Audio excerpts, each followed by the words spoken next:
পথে আসা সমস্ত বাধা তিনি দূর করে দেন। দীর্ঘদিন ধরে যদি আপনি কোনো রোগে ভুগতে থাকেন বা অসুস্থতায় ভুগছেন, তাহলে অবশ্যই ঘিতে সিঁদুর মিশিয়ে আপনি হনুমানজিকে লাগান। তাহলে মনে করা হয় যে এতে আপনার স্বাস্থ্যের পুনরুদ্ধার সম্ভব। আবার মন্দিরের ছাদে যদি আপনি হনুমান জয়ন্তীর দিন লাল পতাকা লাগাতে পারেন, তাহলে এটি অত্যন্ত শুভ বলে মনে করা হয়। মনে করা হয় যে জীবনে হঠাৎ আসা সমস্যা থেকে হনুমানজি তার ভক্তদের রক্ষা করে থাকেন।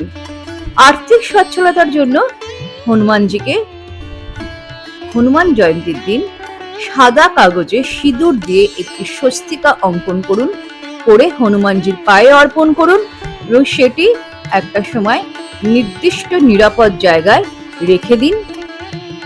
আপনার আর্থিক সমস্যা